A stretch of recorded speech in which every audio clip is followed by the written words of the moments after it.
Hello ladies, welcome to December. So I'm doing it a little bit different this time. If you were with me last month, you would know that I set all the wrong dates in the first 2 weeks. Again, I've done that before. That happens to me because I have like a Word document that I fill out every month and I then transfer it to a nicer looking type of document that I give to you guys. So usually I wait until I have that nice document and then I print it and then I film. But because I've been having a harder time getting my filming done, I'm filming like instead of getting the whole workout sheet done and then filming the 4 weeks, I'm doing like 2 weeks, then filming 2 weeks, 2 weeks, then filming 2 weeks. So I don't have the final copy. So it messes me up every time and I end up saying the wrong dates. But I must have a very popular home printer and I cannot get ink for my printer. I have not been able to get ink for the last like 2 months. So I've been getting the colored ink, but it's more expensive and I don't need color. So I'm trying not to print the paper when I don't need to print it. So I've triple checked the dates. So I'm gonna go off my laptop and I'm gonna put it right there. So bear with me, I might have to like wake it back up a few times and it might be annoying, but this is just how it has to be. So welcome to December. This is the demo video where you're going to see anything you need to know. So whether you know the exercises or you don't, I'm gonna break down every workout by every exercise. I'm gonna show you every substitution, modification, anything I can think of, how to make it easier, how to make it harder. You need to use weight, you don't need to use weight. Anything I can think of, I try to put in the videos, and that way it's just easier because we're all on our own schedule. You could be working out at 3 in the morning, you could be working out at 9 in the morning, and if you have a question for me, it might be harder to reach me. So I just try to fit all my information into these videos. So this first one is going to be the longest one probably because I'm doing so much explaining, but as they get farther along, they should get shorter because we've covered more and more. And for the people that have been with me before, what I started doing is doing a quick little demo of each exercise at the beginning of the video. And that way, if you recognize the name but you don't remember the move, you can see it really quick. You don't have to watch the entire demonstration and then you can just move on. So I'll say what the workout is, I'll do a little demonstration of each, and then I'll break it down further. So if you haven't been with me or you don't know the move, you're just going to continue watching. Every month I encourage you, skip through what you can. I hate to make it longer than it has to be, but so here we go.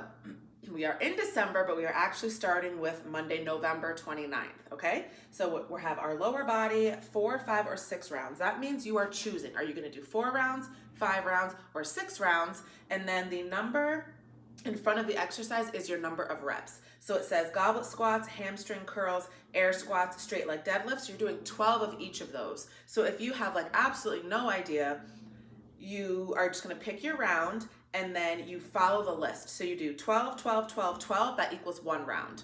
Then you're gonna follow the list again. 12, 12, 12, 12, that equals 2 rounds. And you're just gonna go up to the number of whatever that you pick. And then we have a part 2 in this one, which is donkey kicks. It says 50 to 100 per leg. So that means you're going to pick 50, 60, 72, 85, 100, and you're gonna do that number per leg, okay? So goblet squats, hamstring curls, air squats, straight leg deadlift. Goblet squat. This one's always hard to set up and make sure that you catch it the right way. Hamstring curls, air squat, body weight, and straight leg deadlift. So you can hold 1 or 2, however you would like.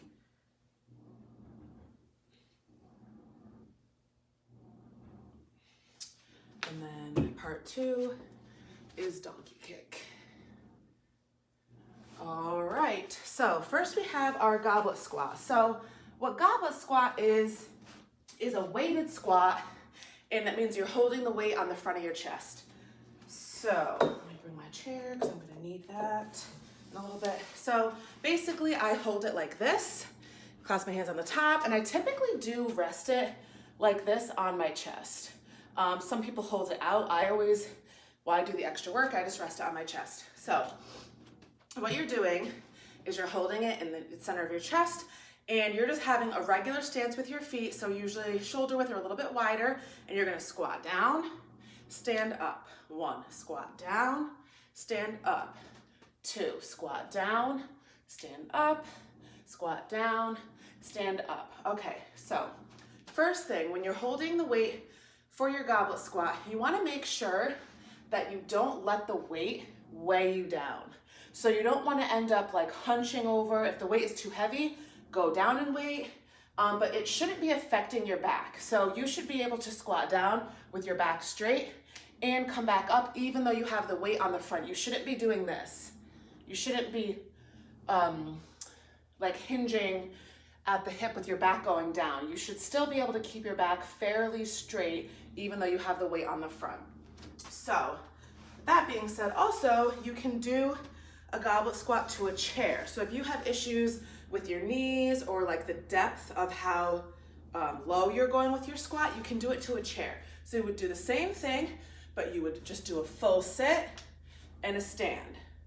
Full sit and a stand. So when you do things with sitting, you want to make sure that you're not like sitting back, like actually sitting, or or rocking yourself up. You just want to use it as a seat, stand up, okay? Or again, if you have depth issues but you don't have like knee issues, you can tap and go. So what I mean by depth issues is if you are not aware of how low you're going or how low you're supposed to go, the chair can help. Once you feel it and you tap it, stand up.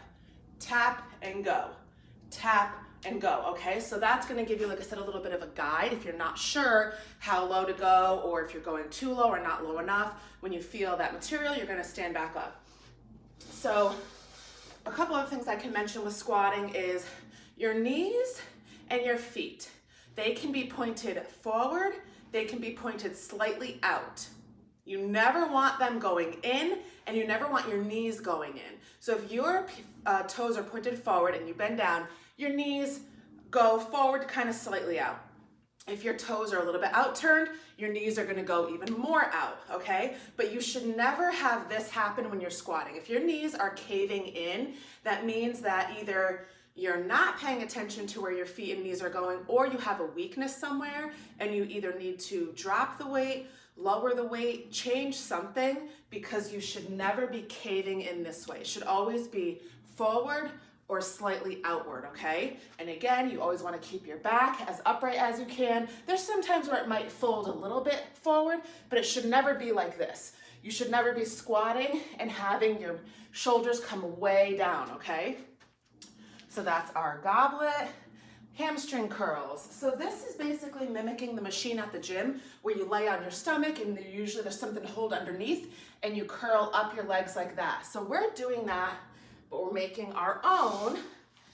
So this one takes a little while sometimes to figure out how far the weight needs to be from you and how to grab it. But basically what you're doing is you're grabbing it like this, okay? So these shoes are a little bit difficult because these are like actual training shoes, so they're very flat. Sometimes it's easier with a running shoe that's got like more shape to it. These shoes are very, very stiff and very, very flat. But so you're gonna try to figure out where you need to be, and then you're gonna clamp your feet around the weight and it's actually gonna stay. It's not, as long as you have, like this is a 10-pound weight. I think I can do it with my 15. I think the 20 is a little bit too big. But so this isn't necessarily for weight. This is just for the exercise. So pick whatever weight works for you. You grab it. You're going to curl up, slow, lower. Curl up, slow, lower. Curl up, slow, lower. So with this one, what you're working is the back of your leg, your hamstring. So that's where you should feel it. And again, it's kind of a tricky one because I'm sure it's gonna feel kind of light, depending on what weight you have. But if it's too big, it's gonna smash the ground. And if it's too big, your shoes might not be able to hold it the way it needs to be held. So it's kind of one of those where we do it because we wanna mimic it, but at the same time, it's much harder to do it with a dumbbell than it is with the actual machine. So sometimes we have exercises like that. It's fine, just do it the best you can. But typically people like I do usually have tight hamstrings anyway. So even without having a lot of weight, you'll probably still feel it which is fine. Air squat. So I just talked about our goblet squat. Air squat just means a regular squat with no weight. So again, your toes should be pointed forward or slightly out.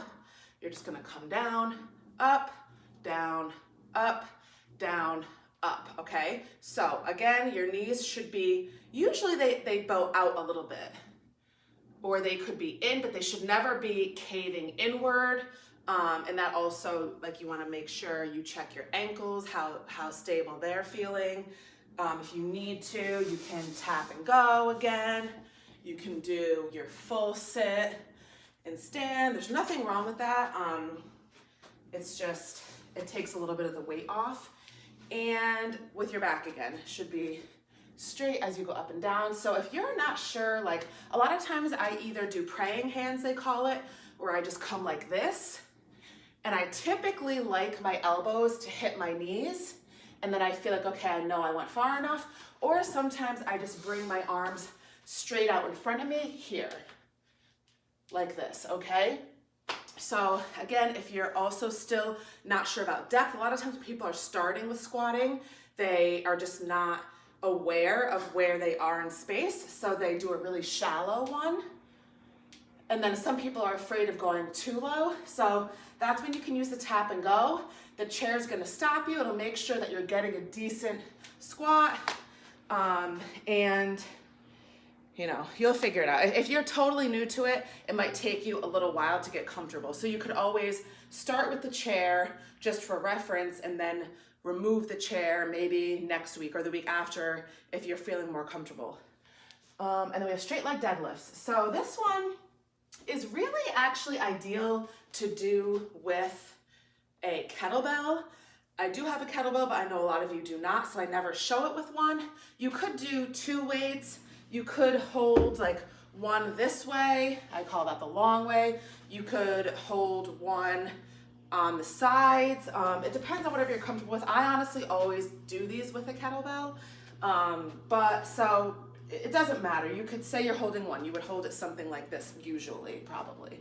So what you're doing with your straight leg, or it doesn't matter, you could hold it this way too. Sometimes I like to hold it this way and I like to try to tap the ground with the bottom. So straight leg deadlift, it is a hinge movement.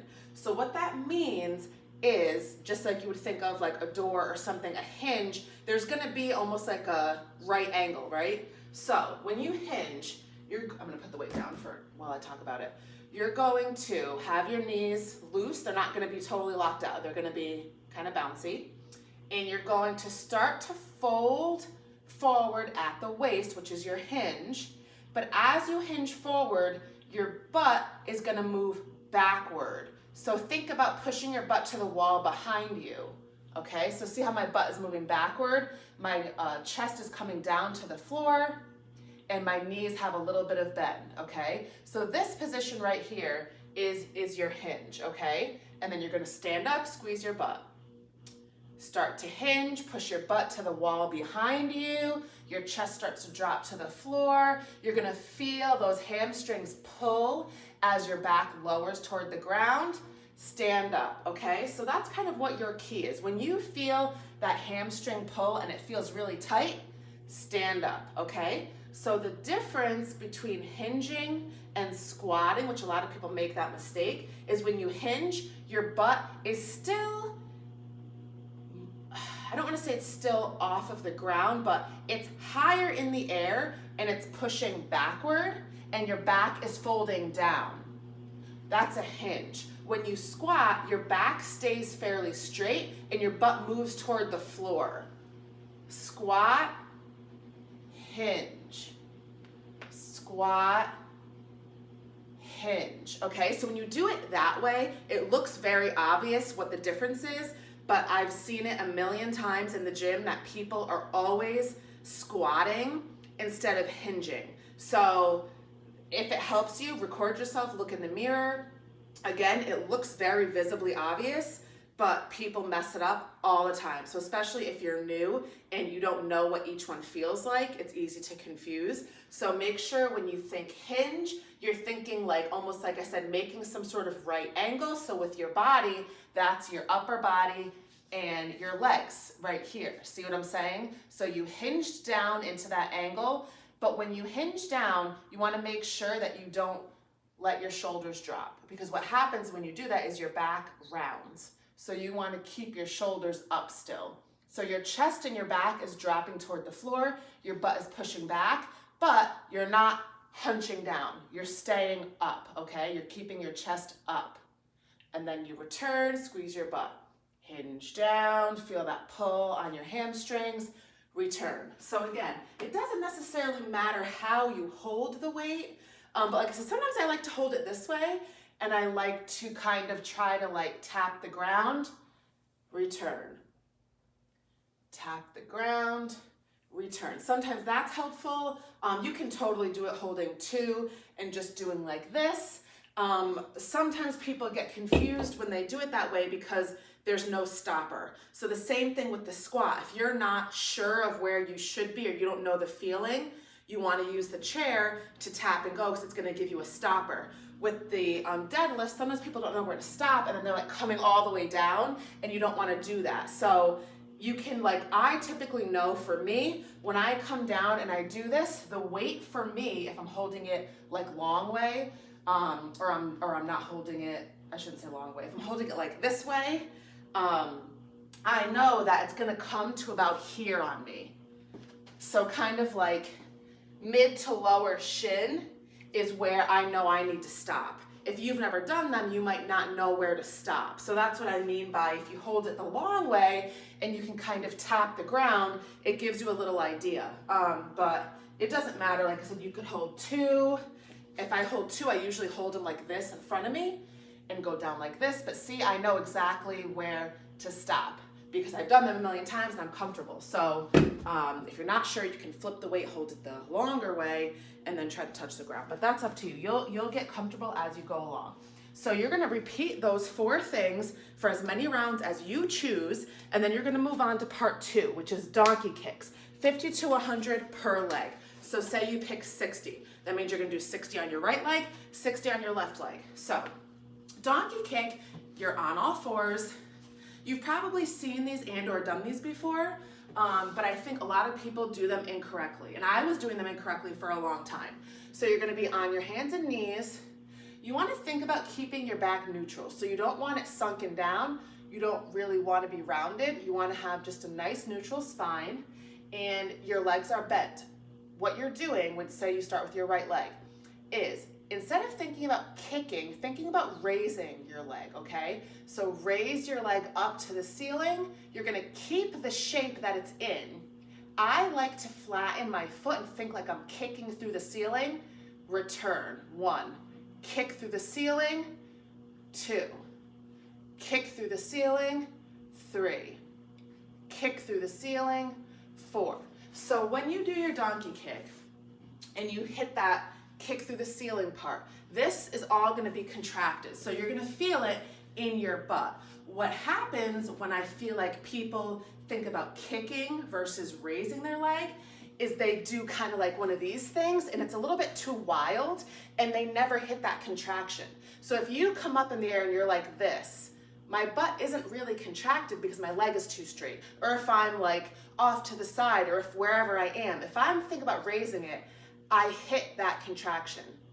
If I'm out here, my butt is not as contracted as if I'm right here, okay? So that's why I like to just keep the shape, do it nice and slow, think about kicking my heel through the ceiling, and I hit that spot every time. Versus you've probably seen people do this. They bring their knee way in, they kick out, way in, kick out, way in, kick out. That is almost more of a stretch than it is a muscle building exercise, because when you have that motion like that, you're never, like I said, hitting a contracted spot. So you're never, I mean, you're of course working muscles because you're moving, but it's almost more of a stretch at that point versus hitting a spot, coming down, hitting a spot, coming down, okay? Then you're gonna switch legs, same thing. Think about lifting, kicking through your heel to the ceiling, contract, down, contract, down. So see how my leg even literally hits that spot? Like it's stuck right there. I can't go any farther.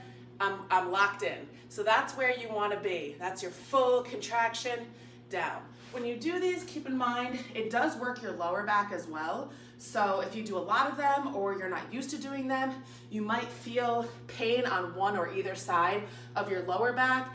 That's pretty normal. A lot of times the whole backs of our bodies are tight. Our hamstrings are tight, our calves are tight, your lower back is tight. That can come from sitting at a desk all day at work, or just having bad posture when you do sit, or whatever. That a lot of people, that is a very common thing. A lot of people have either tight lower back or it's just out of line. So when you do work it, when you're exercising, it gets sore. So the good thing to remember though is that the more you strengthen it, the less that will happen. So if you're somebody who, like I said, sits at a desk all day and you feel like you have back issues, your back is always sore or doesn't feel right, the more muscle it has, the better it can support itself. So it might hurt working up to that point, but the stronger that your lower back is, especially it's gonna help with everything. It's gonna help with your core, it's gonna help with your upper back, it's gonna help with your posture. So it's okay if you have a little bit of soreness. If it's absolutely killing you, then there's probably something wrong, but if it's just sore, that is normal, okay? So, sorry for the very long video, but that is our first workout, which is Monday, November 29th.